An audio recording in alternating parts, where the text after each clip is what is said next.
There, and he was looking after marketing, and I enjoyed the experience so much that he became my global marketing, I mustn't use the word VP, but that's I think what he was, for all of the areas when I was running the global business in Fujitsu outside of Japan. So I trusted him a lot with all of this stuff, and he understands just how difficult it is, I think, to be a CMO and keep up with the technology, particularly the experiences he had in Fujitsu.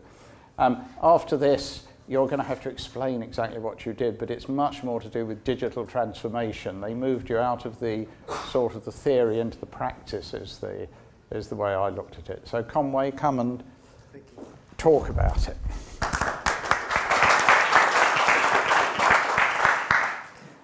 Thank you, Richard, and good afternoon, everybody. Oh, that's better. Well, I promise I'll only ask once.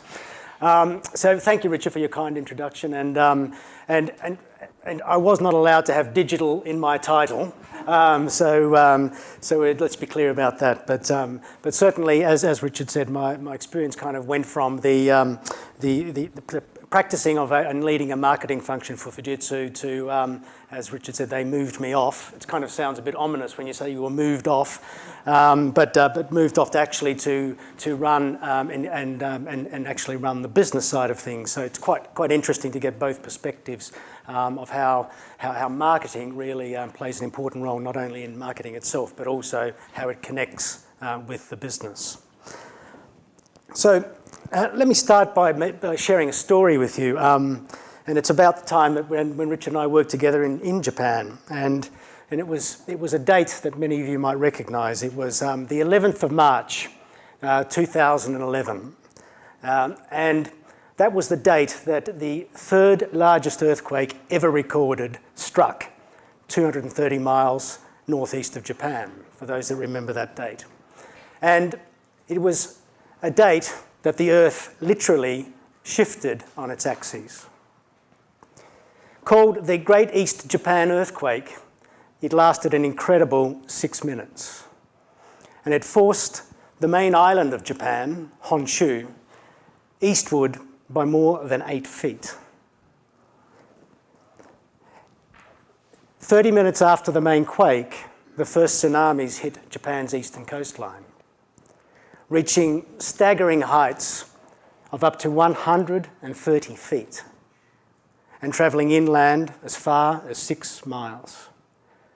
The wall of water and debris wiped out entire towns, key infrastructures, and caused the level 7 meltdown of the Fukushima nuclear power facility.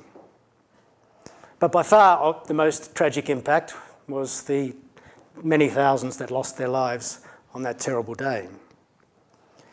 And this toll would have been far higher had the people of northeastern Japan not received an early warning before the first quake hit and subsequent tsunami made landfall.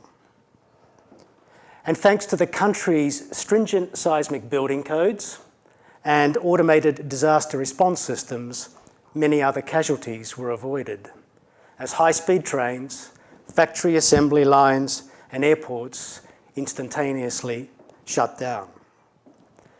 Now, as fate would have it, my family and I had just relocated to Tokyo a few weeks prior. And like most of Tokyo's 35 million residents, I was busy at work on that, well, bright and, I have to say, eerily still spring afternoon. It's kind of difficult to overstate the experience of being on the 30th floor of an office tower as the thing shudders and then begins to lurch backwards and forwards by, in many cases, up to 30 feet.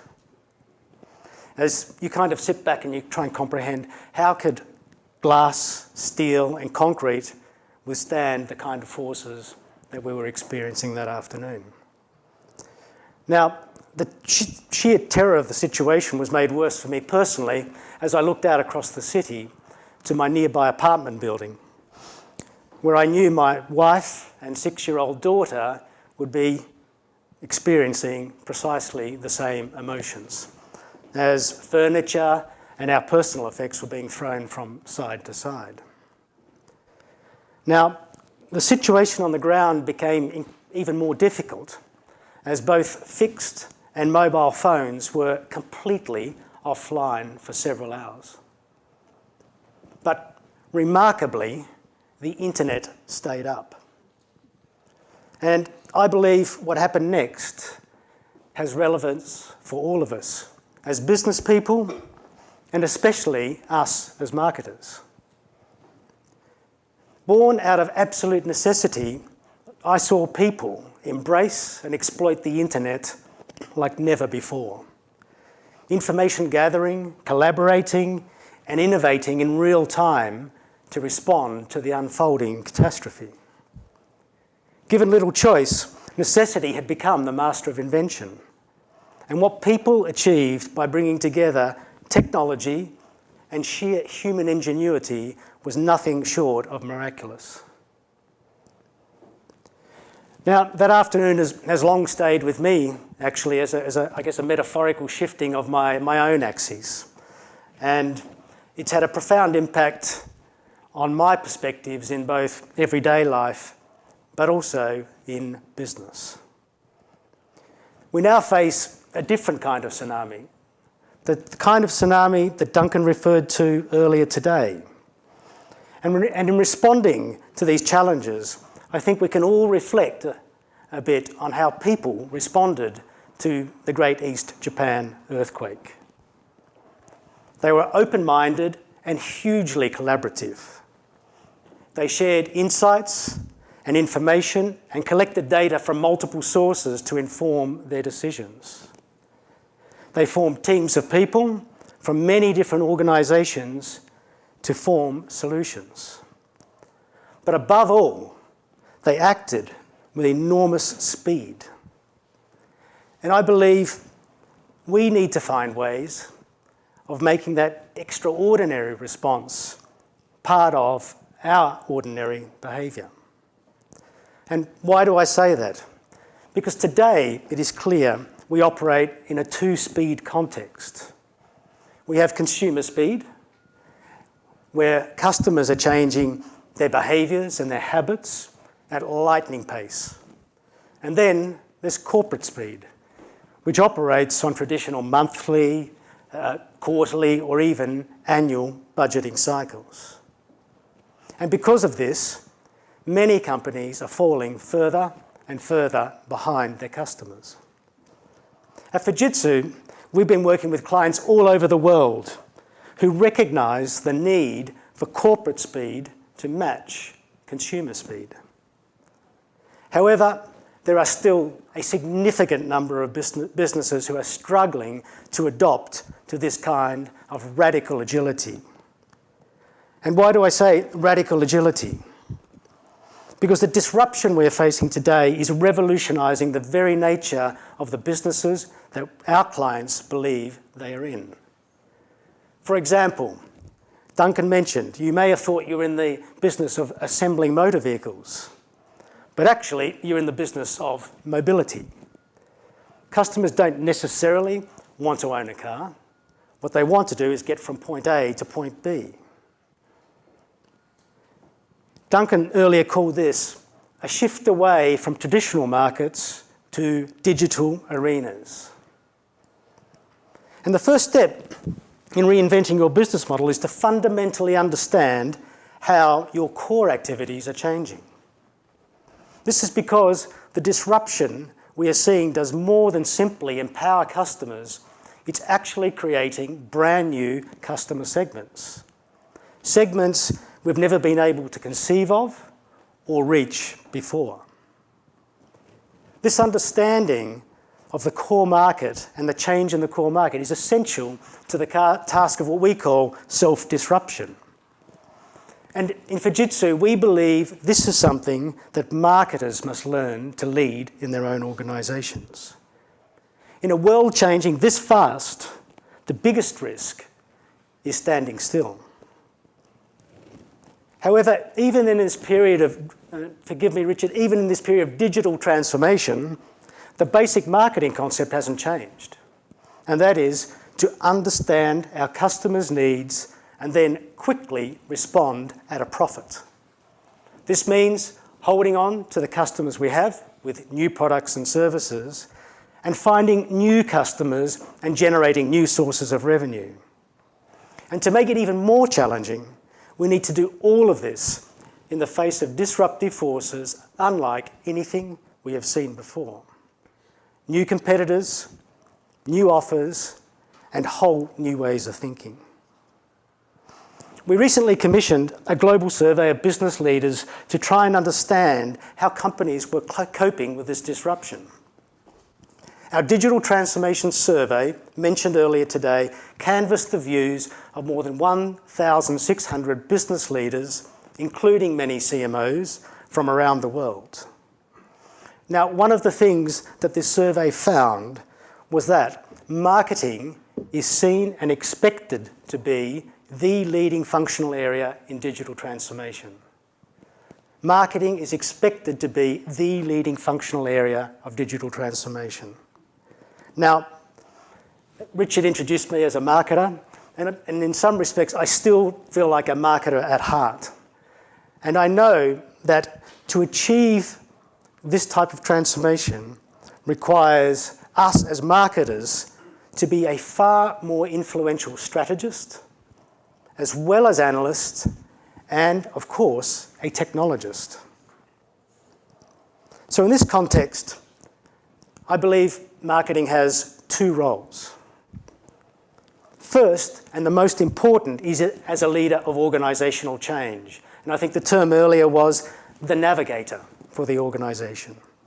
Now this requires us to use the power of insights from data, develop a wider knowledge of technology, and create the strategies that will drive growth based on a deeper understanding of our customers' needs. The second is to change our own marketing functions. And I think Kieran's last slide today of the 4 key change areas perfectly illustrated the point of change and internal change within a marketing organisation. In order to be able to leverage this new technology and the tools at our disposal, we must understand those aspects, without which it will simply be impossible to achieve the first role. If we as marketers are not more proactive in helping do this, if we do not assume a more strategic role in our organisations, we do carry the risk of being relegated to a tactical advertising and communication function. Now, on the other hand, I believe that marketing is positioned at the very epicentre of digital transformation. The power of connected services, we talked about it today, IoT, cloud, artificial intelligence, cybersecurity, are changing marketing forever. And this is not a trend that we can sit out or play wait and see, because those that develop and exploit these tools the fastest for their businesses will gain the major advantages. Now, the digital landscape is actually very uneven.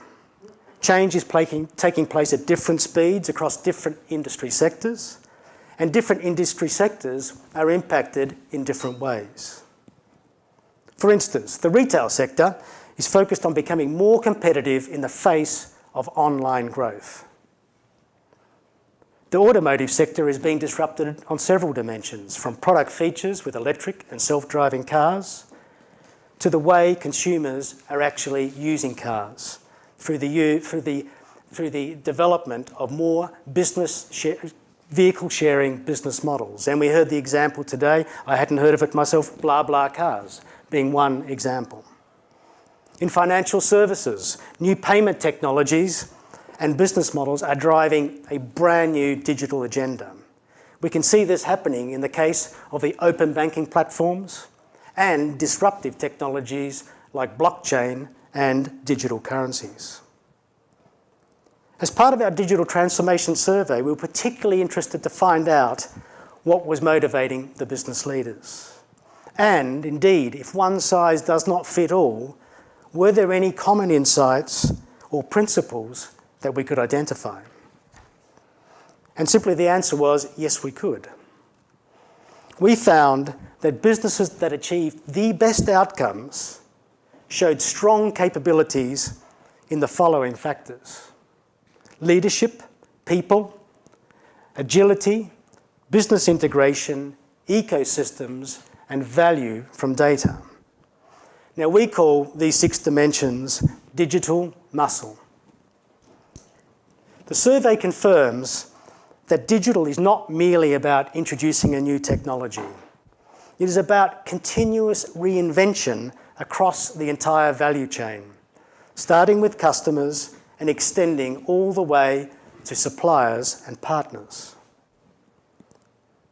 In order to enable this reinvention, we actually need to think like an athlete and find ways to ensure that our companies are developing all their digital muscles. So let's take a closer look at how marketing can play a key role across the 6 digital muscle groups. Leadership. There is no doubt that digital transformation is a priority for the CEO. But who better to advise the CEO than marketing? Because it all starts with the customer. With the right insights through data acquisition and analytics, we as marketers can help set the direction and the right metrics for change. People.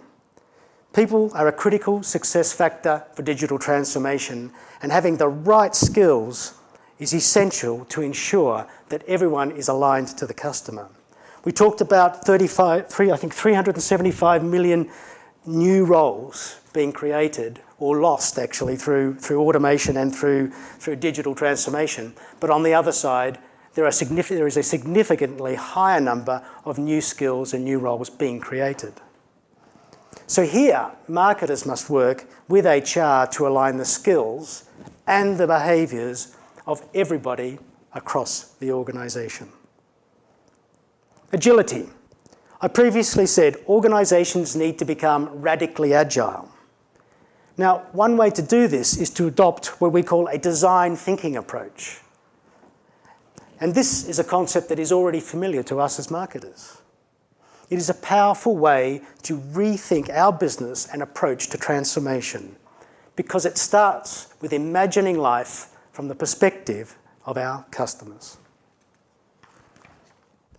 Armed with the right data, marketers can play an essential role in bringing together teams that have a diverse range of business, technology, and design skills in order to innovate new products and new services. Now, organisations need to align digital initiatives with current systems and processes. Connecting the digital and physical parts of an organisation is essential to open up these new opportunities. To ensure that customer-centric digital is fully integrated into our business, here marketing must work with IT to help design and implement the best ways of bringing these together.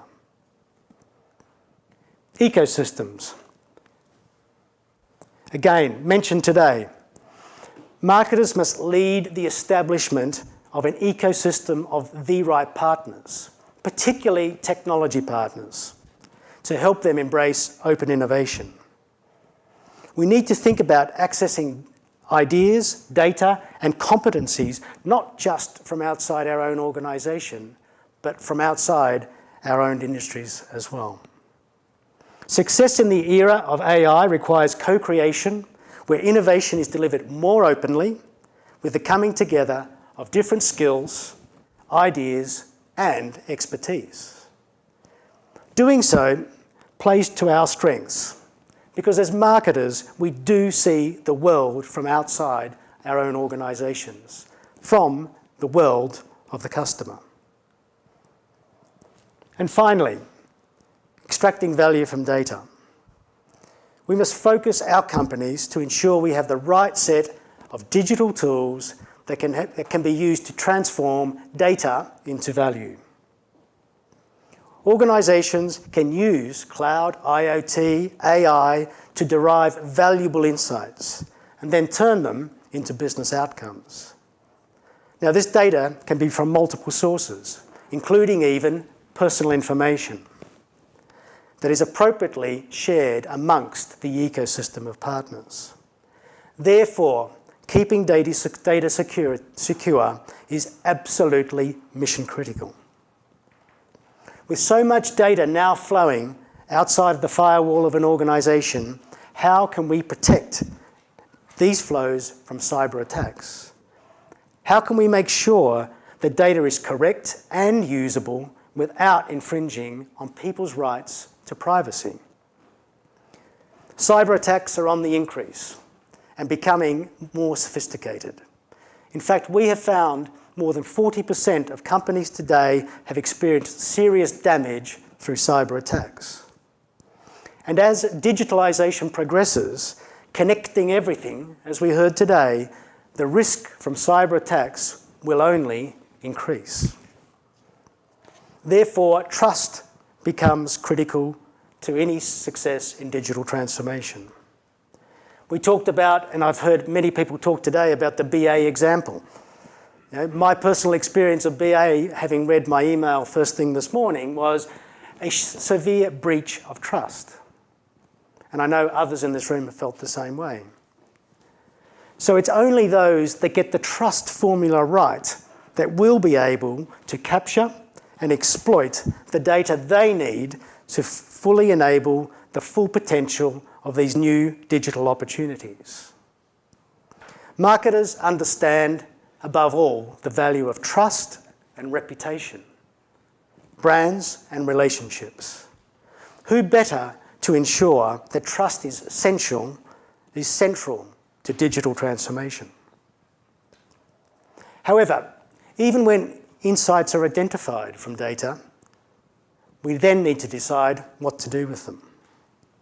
To monetize the insights may require a new business model, and this will require business skills as well as an entrepreneurial mindset. The whole process, from the collection and curation of data to the delivery of new business models, is a continuous cycle of learning. Let me give you some examples of the work we are doing to illustrate some of these themes. We are working with clients to help transform the way we bank. A banking industry study we conducted earlier this year found that consumers are already well on their way to adopting new banking behaviours, which threaten to shake up the financial structures that have held steady for so long. People are doing less of their banking in person. In fact, our survey projected a 58% drop in the frequency with which customers will visit a bricks and mortar retail bank branch. Now, this presents a particular problem for banks faced with the challenge of customer retention, a key strategic priority for all retail banks. So in Spain, we've teamed up with Caixa Bank to try and address this challenge.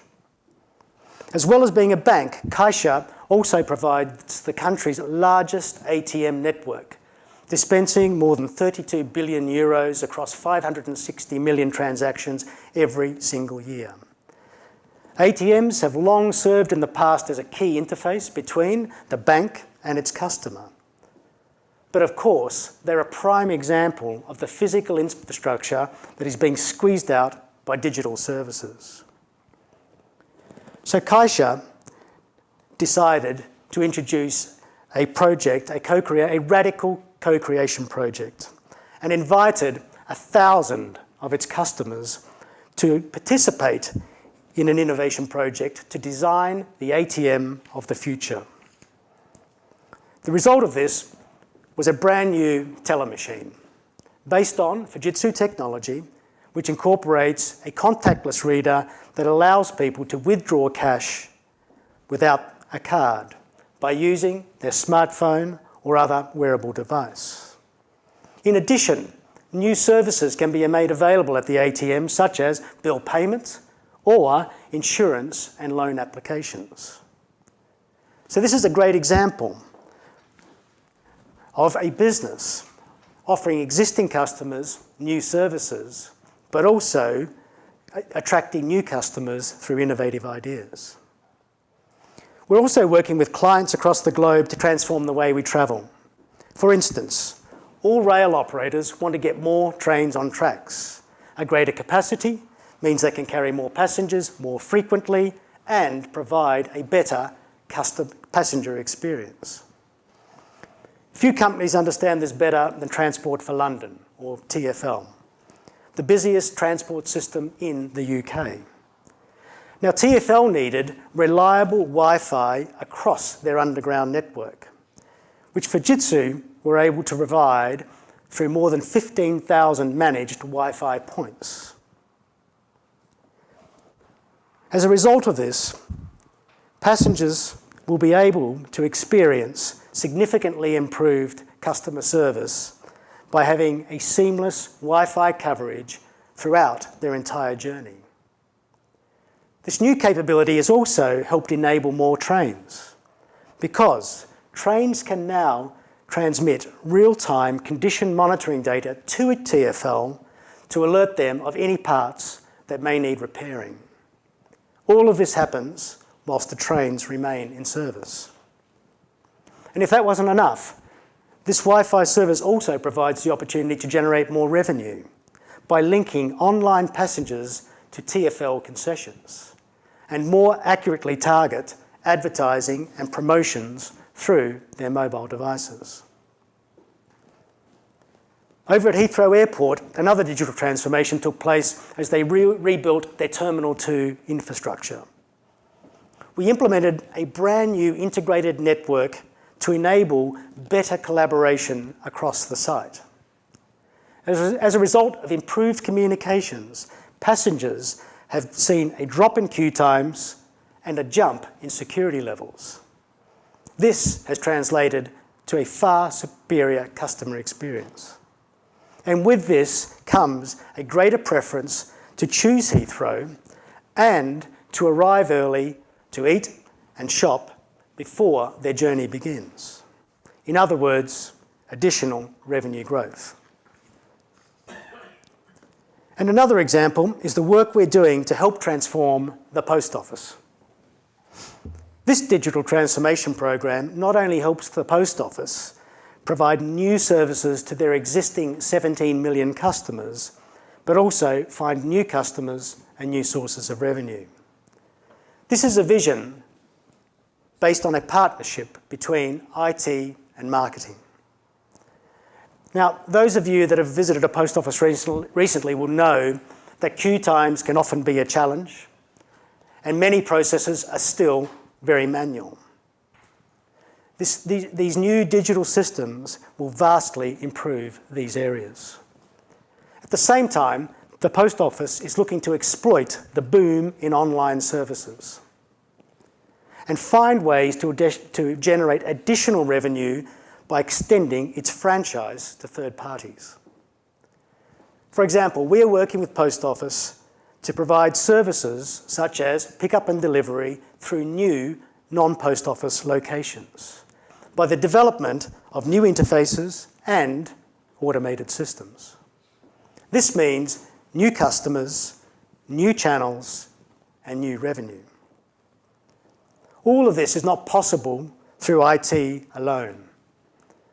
These services are designed in combination with the business and marketing functions alongside Fujitsu as their digital development partner, working together to make the post office become more radically agile.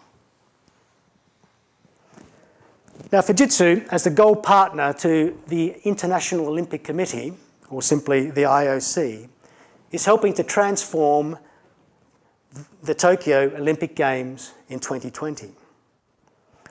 The IOC is already looking to innovate the Games by introducing new disciplines such as karate, surfing, and even skateboarding. But I'm particularly excited about the work we're doing with them to help and innovate in ways that will significantly improve the experience for spectators, as well as generate increased revenues. To do this, we're working across several areas. The first is in the area of sport sensing and artificial intelligence. Using sophisticated 3D motion tracking and high-speed analytics, we're now able to help athletes analyse and improve their training programs and their performance in the lead-up to the Games.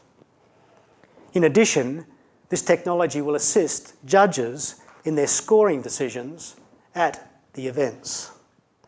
And finally, it will provide more immersive entertainment possibilities for spectators by using video playback of the 3D motion sensing videos. We're also working with other organisations to improve services to spectators, building an ecosystem with other industries which will help to expand the sales of tickets and other goods. Here, we'll be using connected services to improve the efficiency and the operation of the venues. We'll be looking to enhance the spectator experience by providing additional electronic and technical entertainment capability at each venue.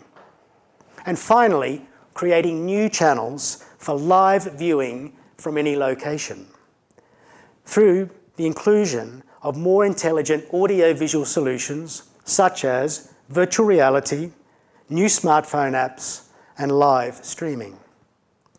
All of this will increase audience capacity and participation, which will in turn drive increased revenue. Tokyo 2020 promises to be the most accessible and immersive games ever, thanks in part to these new digital innovations. At Fujitsu, we do not believe marketing is simply a communication and advertising function. Our experience is marketing works best when it becomes the catalyst to ensure that everyone across the organisation thinks about the customer in the same way. It bridges that gap between corporate speed and consumer speed. At Fujitsu, we have empowered marketing to play a much more critical role in our success and speed up our ability to respond to customers and anticipate their needs. For us, it all starts with the voice of customer. We strive to build our customer insights by starting every management meeting with the voice of customer. These are independent surveys that capture the feedback of the services we deliver and our performance. And for example, customers are clearly telling us that if we want to continue to win their business, we must bring them more innovation. And to do this, marketing has helped us implement design thinking right across our organisation. This design thinking approach helps our customers solve challenges and grow revenues in often very unexpected ways. As Duncan earlier mentioned, one of the key initiatives this year has been to launch our digital transformation centres in Tokyo, New York, London and Munich. These are state-of-the-art facilities which enable this co-creation with our customers. They build on years of experience of design thinking to work with customers to identify and implement innovative ideas. One recent example in our London Transformation Centre is where we had a hotel group who wanted to find out if there was a way to generate more revenue from the thousands of underused car parking spaces they had across their hotel chain. We formed a team, a multidisciplined team, made up of our expert facilitators and technologists, with their operations and marketing people, and some of their external suppliers. And now, in no time at all, this team had designed a very simple and low-cost way to combine connected services and technology to generate significant new revenue by better using these car parking spaces. And perhaps reflecting on an earlier presentation, this could be an example of frugal innovation. Marketing had a very wide role in this project, which I think perfectly illustrates the point. First, they had a role in bringing the opportunity to the table. They then helped co-create the solutions. And now they have a key role in bringing these new offerings to market. For us to ensure that co-creation works brilliantly, we are able to draw upon the successful delivery of over 700 of these type of engagements. And we have helped organisations solve challenges as diverse as reinventing the process for testing wind turbine blades, or developing completely new services for financial institutions, and redesigning entire supply chains. In our purpose-built interactive studio in London, we can help companies tackle some of the most challenging business and technical opportunities in an innovative and collaborative way. So please, take this as an open invitation to bring us your business challenges and see if we can help you design some innovative solutions that will bring new revenue opportunities to your business. To conclude, let me share a final thought. I believe these are truly exciting times for marketers. We as marketers have never been better positioned to help our organisations transform and thrive. But to do this, we must have a better grasp on the technology and the tools now available to us. We must focus on ensuring our companies can capture, manage, secure, and mine the data that will be so essential to understanding our customers' needs. And armed with these insights, we must help form new ecosystems which will enable radical agility in finding new products and services. But we must do all of this fast, really, really fast. As Duncan said in his introduction, we live in a world of mega opportunities and mega dangers. The biggest danger is that we stand still and do nothing. In a world of mega opportunities, I believe it is marketing that must stand up and take the lead. Thank you very much.